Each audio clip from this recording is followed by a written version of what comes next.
tiempo de escuchar nuestro mensaje de vida. Heridas, es el agua en el desierto. Somos Vida Abundante Chile. El invierno. Vamos a estudiar, aunque no en profundidad por el tiempo, pero creo que ha sido provechoso el poder aprender muchas cosas acerca del libro de Hechos y sobre todo cómo el gran actor aquí en el libro de los Hechos es el Espíritu de Dios y no los hombres. ¿Ok? Pero antes de ir al libro de los Hechos, quiero, Mario lo acaba de decir, está preparada una mesa, gracias a todos los que se esforzaron por preparar esa mesa, y recordar y celebrar el Día del Padre, ¿ya? En realidad esto era el domingo pasado, pero ya por la situación que todos conocemos que vivió nuestro hermano José, era imperioso estar junto con él. Su familia era muy chiquita, por lo tanto tuvimos el agrado y la bendición ya de estar con él acompañándole, ¿no es cierto? Y por eso tuvimos que suspender, digamos, la reunión del día domingo, porque la sepultación de la mamá de José fue el día domingo a la 1 de la tarde, digamos, tenía el horario del cementerio, luego toda la ceremonia, todos los cruces, ya finalmente no íbamos a alcanzar a hacer la reunión correcta en la tarde, así que por eso fue la razón, suspendimos esa reunión y tocaba justamente también el domingo pasado celebrar el Día del Padre, pero lo hemos trasladado para hoy. Y en realidad al Padre que nosotros aquí mayormente queremos celebrar es al Padre que nos creó, al que nos llamó de las tinieblas a su luz admirable. Toda imagen paternal reside en el Dios que nos creó. Él es el Padre de todos nosotros. Hay algo que quizás el mundo cristiano le ha costado entender, y que es el hecho que cuando Dios creó al hombre, y no voy a predicar de esto, quiero simplemente decirlo, ¿no es cierto? Cuando Dios creó al hombre, no lo creó simplemente para que fuera una criatura. Si ustedes leen con cuidado el capítulo 1 y 2 de Génesis, se van a dar cuenta que hay un paréntesis muy especial cuando Dios creó al hombre. Y dice que Dios formó al hombre, nótense, no es lo mismo que crearlo, dice que Dios formó al hombre del polvo de la tierra. Y luego que lo formó, dice que Dios sopló en el hombre aliento de vida. Y luego que Dios sopló sobre ese hombre que había hecho del polvo y sopló de su naturaleza, esa imagen que estaba hecha allí en el piso, dice que fue un alma. Nótese usted, no dice que fue un ser viviente, dice que fue un alma viviente. Pero nótese usted, y cuando en el Consejo de la Trinidad acuerdan hacer al hombre, dice, fíjense, la expresión que está allí en la Escritura dice, hagamos al hombre, hagamos al hombre.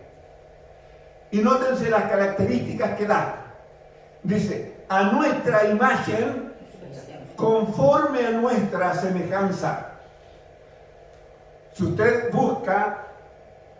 busque lo que es imagen y busque lo que es semejanza. No es lo mismo. Y es interesante entender esos conceptos. Dios creó al hombre a su imagen y a su semejanza. Hay una expresión hebrea que me gusta para describir esto.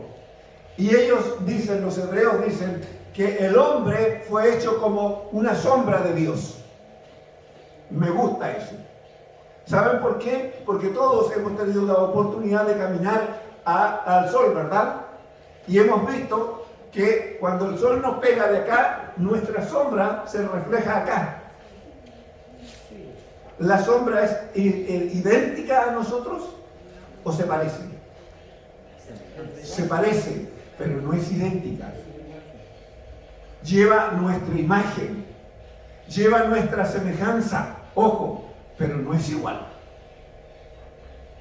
Es un muy buen ejemplo que encontré de los judíos explicando esto. Y me gusta porque creo que refleja lo que Dios hizo. Pero fíjense, un detalle. Usted es papá o mamá, al igual que yo. Y todos sabemos que nuestros hijos son a imagen y semejanza nuestra.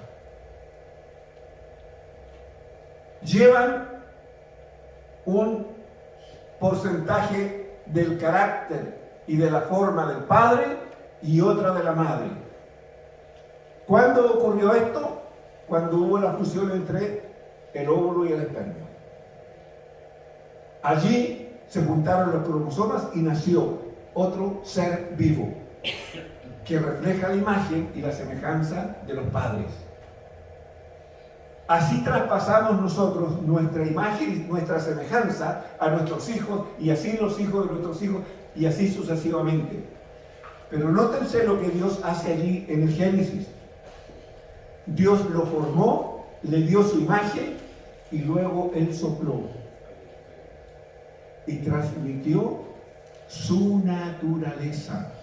¿Y Dios qué es? Dios es espíritu. Por lo tanto, cuando Dios creó al hombre, lo creó para que el hombre, en primer lugar, llevara su imagen y semejanza, y con esto el hombre entendiera que él no era una criatura, sino era hijo, que llevaba la imagen y semejanza de su padre, y que llevaba la misma naturaleza de su padre dentro de sí. Por eso Dios sopló su naturaleza en el hombre. Entonces, desde un principio, Dios nos creó para que entendiésemos que Él quería que nosotros fuéramos sus hijos y que por sobre todo éramos seres espirituales, que vivíamos dentro de un cuerpo físico que Él mismo nos dio. Entonces, al primer padre que nosotros tenemos que honrar es Dios. Y otra cosa entonces que tenemos que entender. Permítanme. Este librito que nos cuesta tanto leer, que luchamos tanto por leer y que la religión malamente nos enseñó, por un lado, que Dios estaba en el cielo, eso es verdad. Pero que allí en el cielo Dios miraba a todos los hombres y era un Dios juicioso, castigador y condenador. Entonces la religión nos pintó un Dios ogro, cuando en realidad Dios nunca ha sido ogro sino un padre. Así es. Un padre. Y comentábamos recién con Mario algo parecido a esto. Y nótense, Jesús dijo lo siguiente. Jesús dijo: el que me ha visto a mí, ha visto al que me envió. Y ese mismo Jesús, en un momento cuando sus discípulos le dicen: Señor, enséñanos a orar, y curiosamente estos discípulos eran todos judíos y eran hombres que desde el vientre de su madre habían siempre oído orar. Pero es curioso que ahora le pregunten y le digan: Señor, enséñanos a orar. Y el Señor les quiebra todo el esquema religioso que ellos tenían. De ese Dios alto, lejano, intocable, que no se podía casi ni nombrar. De hecho, los judíos no usaban el nombre de Dios. El Señor les dice: ustedes cuando oren, pues orarán así. Y les dice: Padre nuestro. Y créanme, a esos judíos fue como tomar un bate y pegarle un batazo en la cabeza y volarles en la cabeza, porque dentro de ellos no podía existir, no podía entender, no había cabida para entender que como a ese Dios grande y temible, al gran yo soy, ellos podían, como hombres, acercarse a Él y decirle Padre. Cosa que el Señor nos enseña también a nosotros. Y quiero decir, este librito, que es la Biblia, contiene el consejo de tu Padre y de mi Padre para todos los aspectos de tu vida. Y por eso es tan importante conocer lo que la Biblia dice, porque no es lo que Dios le dice al hombre, es lo que Dios le dice a sus hijos, es lo que el Padre le aconseja a cada uno de sus hijos. Y el consejo está aquí. Y de ahí la importancia de conocer la palabra, el consejo de Dios, la Torá, manual de instrucciones. Este es nuestro manual de instrucciones. Este es el manual de instrucciones que papá nos dejó a todos nosotros. Por eso usted lo tiene que conocer. Usted quiere conocer a papá Dios, conozca el manual de instrucciones, léalo para que lo conozca. Amén. Dejo la introducción a propósito del Día del Padre. Amén. Ok. Entonces, como dije antes, estamos llegando al final del libro de los Hechos. Un libro que nos propusimos hace ¿cuántos meses, Hernán? 4 meses, 6 meses, no sé si. Como 6 meses. A ver, si son 28 semanas, 4 con 28 son 6 meses. Fíjense, y estamos llegando al final de este libro. Hernán cierra seguramente el próximo domingo y me toca a mí el capítulo 27. Hechos 27, el viaje de Pablo a Roma. Es curioso cuando uno lee este capítulo, yo no sé cuántos lo leyeron y cuántos se dieron cuenta de lo que habla este capítulo. Tengo algunas cosas aquí anotadas y luego las voy a explicar, pero me gustaría primeramente que leyésemos Hechos del 27 del 1 al 12 para que veamos el relato histórico que hay aquí de esto. ¿Ya? ¿Está ahí? Ok, si lo pueden poner por favor, para que lo vayan siguiendo. Cuando se decidió que habíamos de navegar para Italia, entregaron a Pablo y a algunos otros presos a un centurión llamado Julio de la compañía Augusta. Y embarcándonos en una nave adriamitena que iba a tocar los puertos de Asia, zarpamos estando con nosotros Aristarco, macedonio de Tesalónica. Al otro día llegamos a Sidón y Julio, tratando humanamente a Pablo, le permitió que fuese a los amigos para ser atendido por ellos. Nótense, este Julio es el centurión. Y nótense la conducta de él hacia Pablo. Lo trató humanamente, lo trató con respeto, con deferencia. Y haciéndonos a la vela desde allí, navegamos a Sotavento de Chipre, porque los vientos eran contrarios.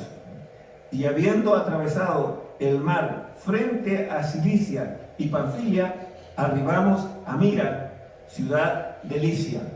Nótense la cantidad, cómo va relatando. Y este relato, por favor, aquí, uno está acostumbrado a entender que es Pablo. Y en realidad, el que escribe esto no es Pablo. ¿Saben quién es? Es Lucas. Es Lucas quien va haciendo todo este relato. Detalle. Lucas, recuérdense a los que estudiamos el libro de Lucas, Lucas es médico en aquella época y también es historiador. Nótese, ya en aquella época, estamos hablando más de 2000 años atrás, ya existía esto de que había hombres que tenían 2 títulos profesionales. Increíble, ¿eh? Y Lucas, como buen historiador, él parte relatando con todos los detalles todo el recorrido geográfico que ellos van haciendo, ¿no es cierto?, mientras se desplazaban, y los detalles, qué es lo que va ocurriendo durante el viaje de Pablo hacia Italia, o sea, a Roma. Y hallando allí el centurión una nave alejandrina que zarpaba para Italia, nos embarcó en ella, ¿ok? Navegando muchos días despacio y llegando a duras penas frente a Genido, porque nos impedía el viento, navegamos a Sotavento de Creta, a Sotavento de Creta, frente a Salmón, y costeándola con dificultad llegamos a un lugar que llamaban Buenos Puertos, cerca del cual estaba la ciudad de Lasea. Nótese la cantidad de detalles, la descripción, típico de un historiador. Y habiendo pasado mucho tiempo y siendo ya peligrosa la navegación, por haber pasado ya el ayuno, Pablo les amonestaba, diciéndoles: varones, veo que la navegación va a ser con perjuicio y mucha pérdida, no solo del cargamento y de la nave, sino también de nuestras personas. Pero el centurión daba más crédito al piloto y al patrón de la nave que a lo que Pablo decía. Esto es muy importante por lo que viene después. Ojo con eso, no lo pierdan.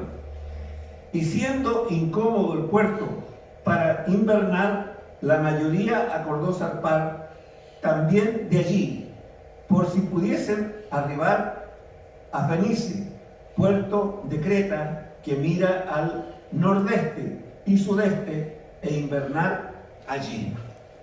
Fíjense, todo lo que encontramos aquí es simplemente una descripción geográfica de toda la navegación que va haciendo Pablo. Y hay un momento en que cambian de nave. Y fíjense, aquí hay que recordar algunas cosas. Nosotros vimos en todo esto, en el libro de los Hechos, nos dimos cuenta de que Pablo tuvo 3 viajes hacia el Asia Menor, ¿no es cierto? Fueron 3 viajes los que hizo Pablo, donde iba predicando el Evangelio. La primera vez cuando sembró iglesias, y las otras 2 veces cuando él fue visitando a las iglesias que ya habían quedado establecidas. ¿Ya? Por lo tanto, y Pablo, recuérdense que también vimos que ¿de dónde era Pablo? ¿Se recuerdan de dónde es Pablo? ¿De nacimiento? ¿Dónde nació Pablo? Tarso. ¿Ah? Tarso, correcto. Y dijimos dónde quedaba Tarso. ¿Se recuerdan dónde quedaba Tarso? En el Asia. ¿En qué nación, a qué nación correspondería hoy día? Grecia. Damasco. Ahí conoce el Señor. Grecia. Damasco está en Persia. Sí, pero al país que corresponde hoy día. Estamos hablando del país que corresponde hoy día. ¿Ya? Entonces, para que nos podamos ubicar geográficamente. Entonces, ¿por qué recuerdo todo esto? Porque fíjense que Pablo aquí le está diciendo de repente al centurión, recuérdense que salieron de una nave y ahora se cambiaron a otra. ¿Ya? Y Pablo ya está relatando Lucas aquí que iban a Sotavento, o sea, iban en contra del viento. Otro detalle que podemos aprender de aquí es que en aquel tiempo, ya, cuando se hacía un viaje, ¿qué es lo que pasaba? No era como hoy día usted agarra el barco y dice, nos vamos de aquí a Arica. Eso depende en qué tiempo usted lo haga. Y nunca habían barcos directos, había que ir de un puerto a otro y depende del tamaño del puerto, eran las naves que habían. Y de acuerdo a los meses del año, habían meses del año, y también lo vamos a ver, en que ya la navegación no se podía hacer porque no estaban las condiciones. Y aquí Pablo ya le está advirtiendo a la segunda nave, le está diciendo, ¿sabe qué? No es bueno salir de buenos puertos, vaya la redundancia, porque ya no es época. porque ya hay mucho viento, porque ya el tiempo está en contra, ya no se puede navegar. ¿Cómo es que Pablo entonces sabía más que el patrón de la nave, más que el centurión, ¿no es cierto? Y más que el piloto, digamos, a cargo de toda la nave. ¿Cómo Pablo conocía todo eso? ¿Cómo sabía todo eso? Recuérdense que Pablo ya desde niño había navegado desde ese lugar para llegar a Jerusalén. Ya se había pegado sus viajes.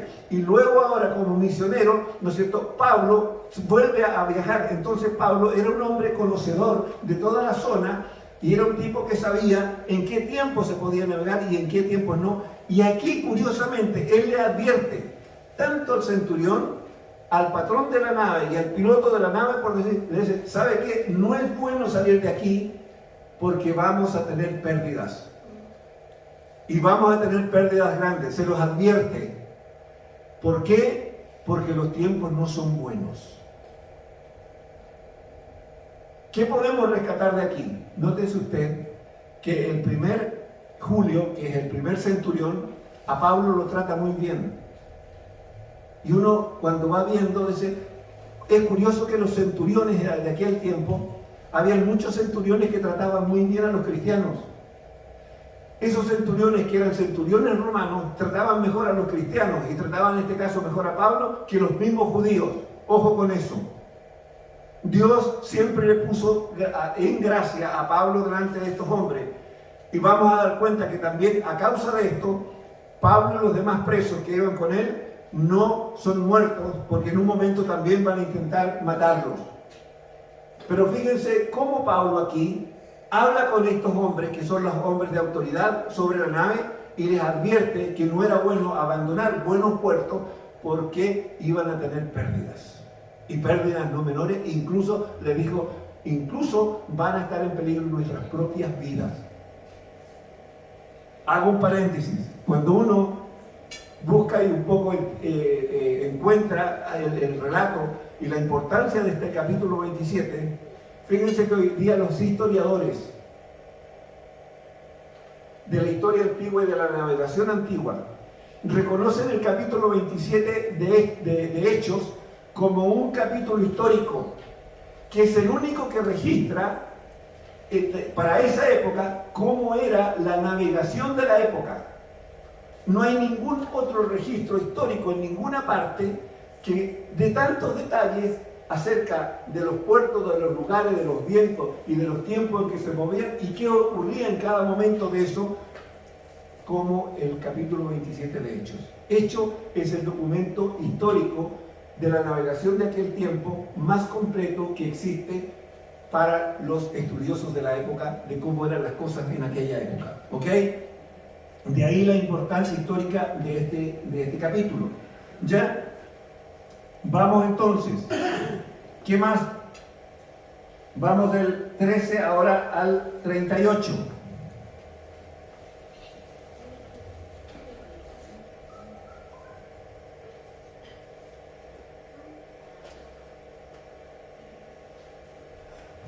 Ok. Y dice, voy a leer de ahí porque me acomoda más por los ojos, dice. Y soplando la brisa del sur, dice, pareciéndole ya que tenían lo que deseaban, levaron anclas e iban costeando Creta. Nótese otra cosa. En aquella época todavía no estaba desarrollada la navegación en sus comienzos y todos los viajes que se hacían depende del porte del barco, y aquí también nos vamos a encontrar con otro detalle, que el barquito este no era tan chiquitito, no era un botecito solamente, era un barco de bastante capacidad. Llevaba, de hecho, junto a Pablo, o sea, toda la gente que viajaba en ese barco, más la carga que llevaban, imagínense, solamente en pasajeros llevaba 275 personas. Ojo. Ese barco llevaba 275 personas, pero ¿cuál era la característica de la navegación? Era que ellos en aquel tiempo navegaban sin alejarse de la costa. Siempre tenían como referencia, como punto de referencia, la costa. Nunca iban navegando mar adentro donde no se viera nada. porque no tenían las condiciones en ese tiempo todavía para navegar de esa manera. Y fíjense lo que sucede aquí de ahora en adelante, ¿ya? Lo que pasa de aquí en adelante, miren, el versículo 14. Pero no mucho después dio contra la nave un viento huracanado llamado Euroclidón. Hoy día no tenemos que imaginar lo que es un viento huracanado. Todos lo hemos visto por televisión, ¿no es cierto? No lo tenemos acá, pero todos vemos lo que es un viento huracanado. ¿Ya? Son vientos que superan los 100 kilómetros por hora. ¿Ya? Entonces son vientos de mucha fuerza. Y siendo arrebatada la nave, nótese, siendo arrebatada la nave, perdieron el control de la nave y no pudiendo con el proa al viento, nos abandonamos a él y nos dejamos llevar. Fíjense, aquí a lo que salga. Nadie sabe lo que aquí va a pasar. Detalle, ¿cuánto tiempo? Descubramos cuánto tiempo estuvieron en esas condiciones. Y habiendo corrido a sotavento de una pequeña isla llamada Clauda, con dificultad pudimos recoger el esquife. ¿Cuál es el esquife?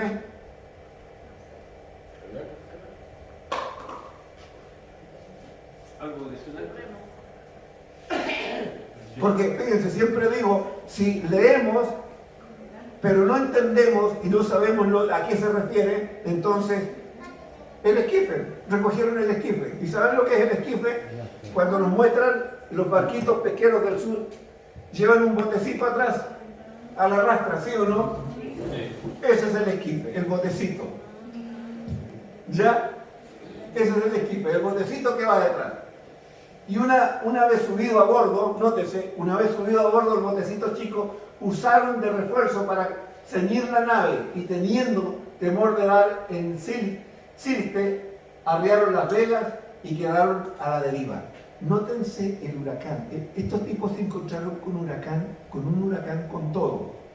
Les vuelvo a recordar, Pablo le dijo al capitán, al dueño del barco, y le dijo al centurión: no es bueno salir de buenos puertos, no es tiempo de echarse a la mar para navegar. Y aquí los tienen. No escucharon el consejo. Ojo, Pablo sabía siempre en qué momento hablar, no importa quién tuviese delante. Era un hombre sabio y no se atemorizaba de decir las cosas con respeto cuando había que decirlas. Ojo, también nos enseña eso, que nosotros debemos de aprender a ser sabios para hablar y hablar con respeto cuando tenemos que hablar. ¿Ok? Pero siendo combatidos por una furiosa tempestad, al siguiente día empezaron a aligerar. ¿Qué significa aligerar? Vamos a aligerar la mesa. Empezaron a botar cosas. ¿Qué les había dicho Pablo?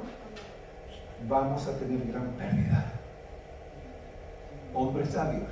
Pregunta, ¿cómo sabía Pablo esto? Por la experiencia que tenía de haber navegado varias veces por esa zona evangelizando. Eso se llama lastre hoy día. En la navegación. Claro, explorar el lastre, exactamente. Explorar el lastre. Ok, vamos. Y al tercer día, con nuestras propias manos, arrojamos los aparejos de la nave. Sí, Empezaron a botar todo lo que podían botar de la nave. Se navegaba a veces, en ese tiempo, había cosas que se llamaban como, que eran como pesos, como, ¿cómo se llaman? Como anclas, como cosas de esas, para hacer peso o dar equilibrio. Todo eso al agua. Fíjense, ya en el tercer día. Y no apareciendo, y no apareciendo ni sol, ni estrella, por muchos días, y acosados por una tempestad no pequeña, ya habíamos perdido toda esperanza de salvarnos. Usted puede calibrar la magnitud de esa tormenta? Fíjense, los tipos no vieron ni sol ni estrellas, o sea, que una oscuridad total, 24 horas, ¿por cuántos días? Fíjense, vamos. Entonces Pablo, como hacía ya mucho que no comíamos, puesto en pie en medio de ellos, dijo: habría sido por cierto, conveniente, oh varones, haberme oído y no zarpar de Creta, tan solo para recibir este perjuicio y pérdida. Fíjense, miren la forma sabia de hablar de Pablo. Yo bastante más torpe, ¿saben lo que hubiera dicho yo? Entonces Pablo, como hacía ya muchos días, puesto en pie en medio de ellos, dijo: habría sido, por cierto, conveniente, oh varones, haberme oído. Yo se los dije y ustedes no me escucharon. Suena más duro, ¿no? Suena más acusador, pero fíjense la forma prudente como Pablo habla. Él evitó usar el yo se los dije. Él lo dijo muy prudentemente, muy sabiamente. Y nótense, en medio de esa tempestad, en medio de esa dificultad, ¿quién está liderando? ¿El centurión? ¿El dueño o el piloto? ¿Quién está liderando? Pablo. Nótense cómo Dios usa a sus siervos en los momentos más difíciles. Aquí nada, los tipos ya se habían abandonado. Aquí vamos a morir o vamos a morir. Y Pablo aquí los anima a comer, ¿ya? Pero ahora os exhorto a tener buen ánimo, pues no habrá ninguna pérdida de vida entre vosotros, sino solamente de la nave.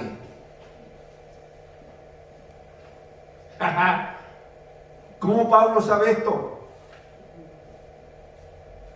¿Cómo Pablo sabe esto? Fíjense, nótense Pablo, y no perdamos lo que aprendimos atrás. Pablo sabía que tenía que llegar a Roma, ¿o no? Sí. ¿Sí? ¿Quién le había dicho que él tenía que ir a Roma? El Señor le había dicho que tenía que ir a Roma y tenía que testificar de él. Pablo sabía que él no iba a morir en el viaje.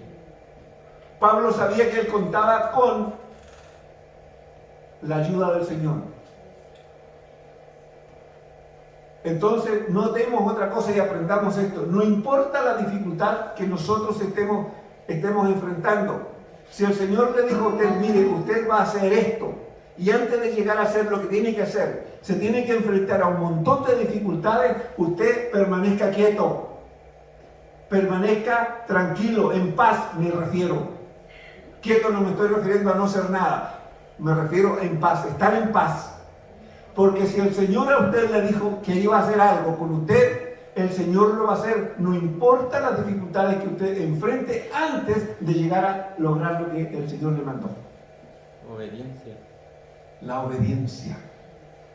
Señor, no estoy aquí porque yo quiero, no estoy aquí porque a mí se me antojó, estoy aquí porque tú me diste una misión y yo voy en pos de esa. El que cuida de mí y de la misión eres tú. Y Pablo lo tiene muy claro. Y en medio de toda esa desesperanza, nótense, todos habían perdido la esperanza. Estoy hablando de 275 personas. Ojo, el barco no era pequeño. Sigamos aprendiendo. Con todo eso es necesario que, nótense, y ahí viene la explicación, dice: porque esta noche ha estado conmigo el ángel de Dios. Nótese, de quién soy y a quién sirvo. No olvide esa frase. Esta noche, dice Pablo, habló conmigo el ángel de Dios. ¿De quién soy y a quién sirvo? Pertenencia. Él sabía de quién era. Y él sabía a quién le servía. ¿Cómo está nuestra seguridad, nuestra confianza? ¿A quién le sirve usted? ¿Y de quién es usted? ¿Usted es de Cristo? ¿O usted sigue haciendo su propia vida y hace su propia voluntad? ¿Es Jesucristo el Señor? Esto significa que Jesucristo sea el Señor. Esto es señorío de Cristo. Si usted lo quiere poner en palabras actuales, esto es señorío de Cristo. Lo repito, porque esta noche ha estado conmigo el ángel de Dios, de quién soy y a quién sirvo. ¿Y qué hizo el ángel de Dios? Diciendo, Pablo, no temas, es necesario que comparezcas ante César. Nótese. ¿Y qué más? Y he aquí, Dios te ha concedido todos los que navegan contigo. Nótese, la actitud fiel de un hombre puede tener como consecuencia la cobertura de la misericordia de Dios para todos los que le rodean. Si hay algo que aprendí en mi vida, me tocó vivir en muchos lugares, porque compré casa muy tarde, porque sí, también lo quiso el Señor. Me costó entender esto, créanme, luché muchas veces por esto, y me costó mucho. Muchas veces tuve ahí el dinero, tuve todo, y el día antes de firmar, es como ahora que estaban los intereses a un 4% y se dispararon a un 9%. ¿Quién compra hoy día una casa a un 9% de interés? Tiene que estar loco. Es como agarrar una pistola y pegarse un balazo en la cabeza. Usted va a pagar 4 o 5 casas y a lo mejor nunca las termine de pagar. Me sucedió. Por eso lo digo. Y viví en muchas partes. Y siempre que llegué a un lugar, el Señor me enseñó una cosa: ora por tu vecindario y ora para que haya paz. Créanme, nunca tuve problemas, ni para entrar ni para salir. Y los que me conocen acá saben que yo, antes de la pandemia, hasta antes de la pandemia, era para mí normal llegar a mi casa a 11 de la noche, 12 de la noche, era normal. Y salir de lugares no tan cómodos tampoco. Y ojo, a pie, no en micro. O sea, en micro, no en auto. Pero nunca, ni siquiera alguien me dijo: ¿y tú qué haces?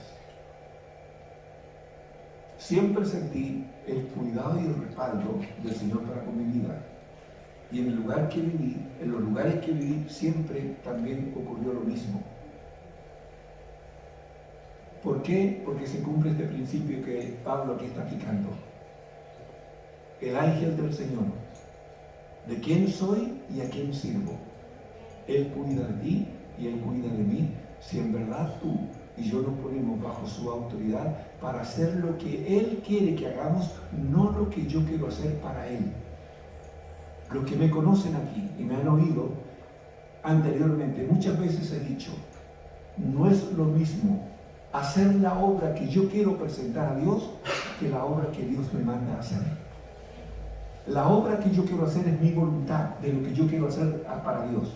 Pero una cosa muy distinta es hacer lo que Dios me manda a hacer. Y Pablo estaba haciendo no su obra, sino lo que el Señor le había mandado a hacer. Y aquí le dice, es necesario que comparezca ante César. Fíjense qué importante es eso. De repente leemos y no vemos los detalles. Y es muy importante entender que en nuestra vida nos tenemos que mover bajo estos conceptos que se movía Pablo. Pertenezco al ángel de Dios, a Él sirvo y hago lo que Él me dice, no hago mi propia voluntad. ¿Ok? ¿Qué más? Y a causa de eso, como dije, Dios trae la bendición y se le permite que cada hombre que vaya en esa nave va a salvar su vida por un solo justo. ¿Se acuerdan ustedes quién robó? Por si había un solo justo o 50 justos, ¿se recuerdan? ¿Quién fue el que robó por una ciudad? Abraham. Antes de que Dios destruyera Sodoma y Gomorra. ¿Se recuerdan? Él robó. Y la respuesta del Señor le dijo, si hubieran 50, no lo haré por causa de los 50. No había ni siquiera 50. ¿Ya? Ok, vamos. Son cosas que vamos recordando y aprendiendo porque así también ajustamos nuestras vidas a estas enseñanzas. ¿Ok? Por tanto, oh varones, nótense cómo nos anima. Por tanto, oh varones, tened buen ánimo, porque yo confío, nótense la palabra clave, porque yo confío en Dios, que será así como me ha dicho. Fíjense la firmeza de Pablo. ¿Qué es fe? Creer a Dios lo que Él, en su palabra. Creerle a Dios lo que Él ha dicho. Eso es fe. Fe es creerle a Dios lo que Él ha dicho. Y Pablo es un hombre de fe. Él afirma absolutamente porque le cree lo que Dios le ha dicho. Con todo es necesario que vemos en alguna isla. ¿Ok? Que encontremos alguna isla. ¿Ok? Vamos a los otros dos textos que nos faltan. Venida la 14ª noche, nótese, 14ª noche, 14 noches, y siendo llevados a través del mar Adriático, a la medianoche los marinos sospecharon que estaban cerca de tierra. Esto es simplemente experiencia de navegación. Por alguna razón ellos se dieron cuenta que estaban cerca de tierra, aunque era de noche y no veían nada. Y echando la sonda, ¿no es cierto?, para medir la profundidad, ¿no es cierto?, hallaron 20 brazas.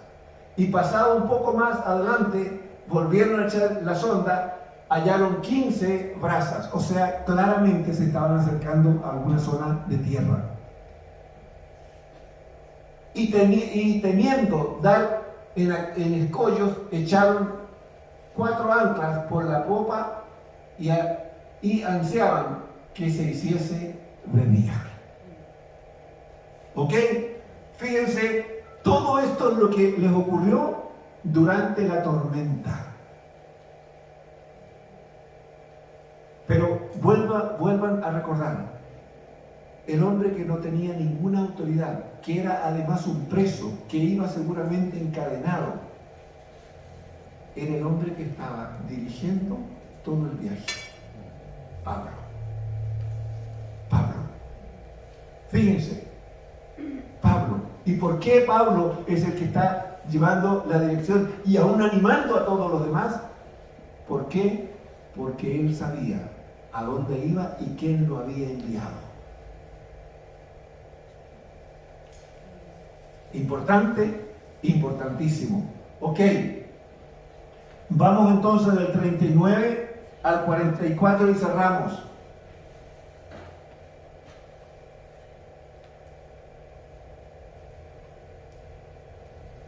Ok, cuando se hizo de día, no reconocían la tierra, pero veían una ensenada que tenía playa, en la cual acordaron varar si pudiese hacerlo, ¿ya?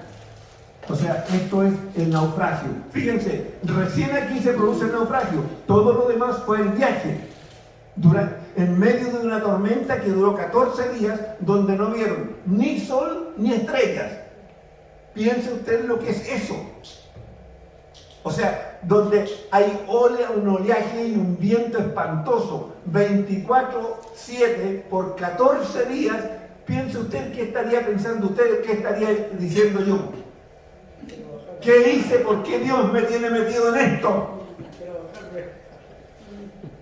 ¿Cómo es que Dios está conmigo y llevo 14 días que no veo el sol ni veo las estrellas, no tengo idea de dónde estoy en cualquier momento me muero? ¿Y cómo es que Dios está conmigo? Pablo, en absoluta paz, tranquilo, sabiendo que el Señor estaba con él, no importa las circunstancias, y que se iba a cumplir lo que el Señor le había dicho. Es necesario que estés en Roma y que allá seas el testigo. Y él mantenía la paz, y cuando todos perdieron la esperanza, Pablo dice, tengan paz, porque todos se van a salvar, aunque la nave todo va a ser pérdida total, tal como se los dije antes de salir de Buenos Puertos, se los advertí, ustedes no me escucharon, aquí están las consecuencias. Ojo, es lo mismo que cuando alguien viene y nos pregunta y nos dice, pastor, ¿qué podemos hacer? ¿Qué puedo hacer? Y usted recibe el consejo. Mire, la Escritura dice esto, yo no le doy mi consejo. El Señor en su palabra nos enseña esto, y usted es el que ahora tiene que aplicar. Y usted después va y hace lo que su amigo, su hermano, su abuelita o su tía le dijo, y no hace lo que el Señor le aconseja en su palabra. Bueno, le va a pasar lo de la nave. Total destrucción. Veamos lo que pasa aquí. Ya, cuando se hizo de día, no reconocían la tierra, pero veían una ensenada que tenía playa, en la cual acordaron varar si pudiesen la nave. Cortando pues las anclas, las dejaron en el mar, largando también las amarras del timón, e izada al viento la vela, de proa enfilaron hacia la playa. O sea, a encallar, como se dice vulgarmente hoy día, a encallar la nave. Nótese, la tormenta no había pasado. La tormenta seguía. Ojo. Vamos. Pero dando en un lugar de 2 aguas, hicieron encallar la nave y la proa hincada quedó inmóvil, y la popa se abría con la violencia del mar. Fíjense, con la violencia del mar. Todavía seguía la cosa. Entonces, nótese, los soldados acordaron matar a los presos para que ninguno se fugase nadando. ¿Pablo era un preso o no?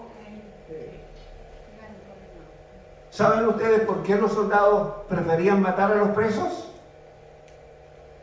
Porque la ley romana decía que si a usted era soldado y le encargaban 1 o 2 presos y uno de ellos se le escapaba, usted pagaba con su vida.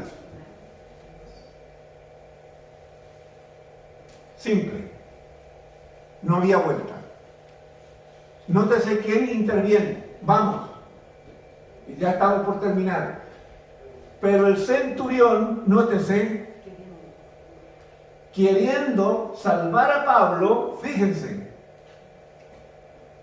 les impidió este intento y mandó que los que pudiesen nadar se echasen los primeros y saliesen a tierra, y los demás partes en tabla, partes en cosas de la nave, y así aconteció que todos se salvaron saliendo a tierra. Fíjense cómo termina este capítulo. ¿Y quién terminó guiando y salvando a toda esta gente? Pablo.